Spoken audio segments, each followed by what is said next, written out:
So, you have another Demon Harry Potter anime for me? Yes, sir, I do. And we're gonna start this one by introducing a new character. Onto what? Iruma's ring. How can a ring have a personality? Well, you remember the One Ring from Lord of the Rings? Yeah? It's kind of like that, except this ring's personality is a shadowy guy who can talk. Well, what does this ring want to talk about then? Self-preservation mostly, because, you know, even though they're in the netherworld, rings there don't tend to talk, like, at all. Okay, so if the ring isn't really gonna do anything except talk about its feelings, what's the point of having To it? have it for future plot points. That works. And then we're gonna get to Ameri realizing that Iruma was, you know, the one in the idol concert. How did she figure that out? Well, you know, she looked at the picture in the demon newspaper and, you know, Iruma's face is literally right there. Oh, yeah, you know, that would do it. That would definitely do it. And also, who even reads demon newspapers anymore? Ameri, apparently. And so then she's just gonna walk in on Iruma in, the idol clothes in a random closet for some reason. Whoa, wait, why was Iruma in that outfit in a random closet to begin with? Because of comedy, I guess. And so then, in a completely unrelated note, Ameri is going to suspend Iruma's magical apparatus club, right? Oh no, why did that happen? Something about the head of the club trying to explode the school last season. Oh yeah, that would do it. And so then Ameri is going to have Iruma, Alice, and Claver. They're all going to join other clubs, right? Why would you do that though? Well, I mean, it's partly because, you know, she got to shut down their club because, you know, doesn't have enough members, and the head member committed some illegal stuff in the previous seasons, but it's mostly because she wants Iruma on the student council. Oh, that's actually pretty cool story-wise. What happens with it? Well, you see, pretty much immediately, Ameri, she's gonna be put under a spell that makes her, for lack of a better word, and I am using the show's words here,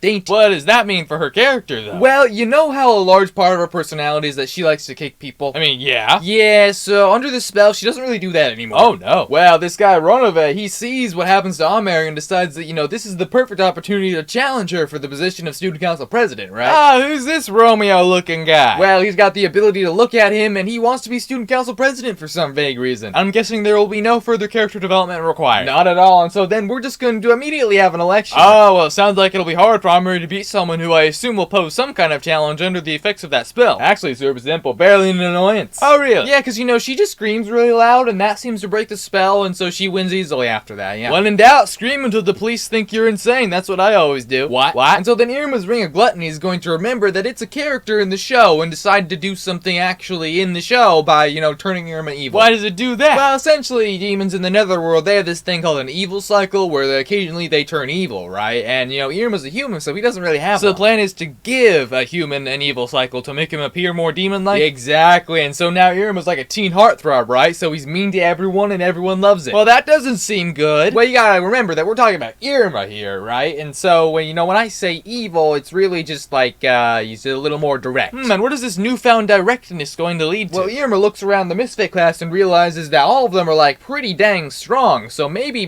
they should have the king's classroom called the Royal One instead. What? Does that mean they get the classroom? Well, no, because, you know, Iruma is still a student, right? So he has to ask his teacher, the Snape ripoff, Caligo-sensei, if, you know, they can have the room, and Caligo agrees on the condition that they get signatures from all of the faculty members at the school. Oh no, that sounds difficult. It is, but in 3 days' time, they do manage to get signatures from all the teachers at the school. But the issue is Caligo denies them on the premise that they forgot about all the janitors and librarians and cooks, right? Ah, so they don't get the classroom. Well, the thing about that is the janitors, librarians, and cooks, they all like Iruma because he was actually acknowledged their existence, right? So they are going to sign his permission slip. Well, do they get the classroom or not? I'm on pins and needles waiting for the answer over here. Well, the final count is in. It turns out that they do, yeah. Okay, cool. So what's this thing that they spent so long trying to get, which I assume will only be a few episodes in canon, like? It's pretty much like a throne room with, you know, desks in it. Sounds like my house. What? Nothing. So what happens next? Well, we're gonna meet, this teacher Balam-sensei, right? Ooh, Lip Balm Sensei. What's he up to? He likes to touch everyone. Oh my gosh. No, not like that. He just really likes, in living organisms, so he just has a compulsive need to touch them. And when he touches Iruma, he finds out that he's a human, like, immediately. Oh, so does that mean he's gonna try to eat Iruma? Nope, instead he decides to go cower in a corner, right? A valid option. That also just works. And so then the term exams are gonna be coming up, right? And everyone's gonna be studying, right? Could you add in some more details? Nope, and so then to celebrate, Iruma's gonna invite Ameri out, right? Wait, so is this like a date? Well, she is certainly gonna think so, but when she arrives, it turns out that all the rest of the misfit class and Caligo-sensei are they're also gonna be there. Well, where do they end up going then? At this place called Walter Park, right? Oh, what's this park that's not so subtly referencing Walt Disney all about? Well, it's the happiest place in the netherworld. Oh, that's sweet. Which is why it's a perfect place to hide a maximum security prison under. Oh my, why gosh would you ever do that? Because the positive emotions of the park members keep them inmates, you know, inside their cells or something. I'm really not sure how it works. The point is that it's there. Could you make it clearer, perhaps? Yeah, no, I'm not doing that. The thing about this prison, though, is that it's housing a very special inmate, Kiryu, which was the guy who tried to explodificate the school last season. Oh, do I smell a prison break being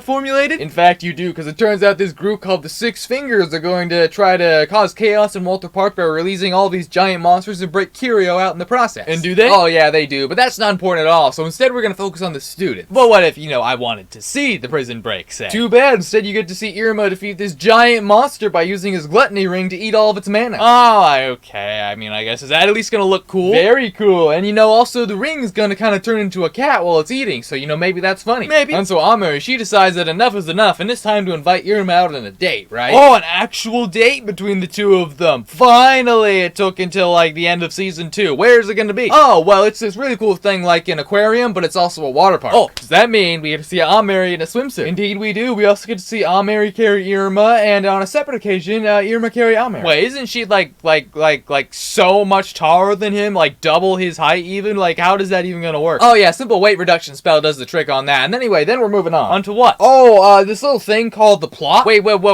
what happens there? Well, Sullivan is gonna tell Iruma all about the previous Demon King, about how, you know, the Demon King really shapes the netherworld in his image, and being a king is just super important job. I don't think you need to emphasize the point that being a king is an important job. I think everyone knows that king is an important job. Shut up, I was trying to read a point. So anyway, then Iruma's gonna read the prophecy of, you know, the Demon King, right? Since when did we have that? Since always. And so then Iruma, after realizing it, realizes that he kind of fits the bill of this prophecy. Wait, so does that mean he's gonna try to vie for the Demon King crown, kind of like a Netherworld Game of Thrones? He's gonna immediately go to sleep and just forget about it. Or that also works, but you can't delay the plot forever, man. And so then we're getting the season on like a real cliffhanger, right? Where it turns out that the misfit class, they all need to reach the rank of Dalet before the end of the school year, or they're gonna be expelled from the Royal One. Okay, and remind me, what rank are they all right now? I'm not really sure, but the point is that they are not that one. Gotcha. What does that mean, though? It means that the season's over, so it is time to make some Blu-rays. I'm sorry, make what? Hey guys, Anime Pitching here. Hope you enjoyed that video. If you did, then I suggest you click over here for something that you might want to watch next. And if you don't, click it anyway. I mean, what else are you doing right now, realistically speaking? Anyway, see you in the next one.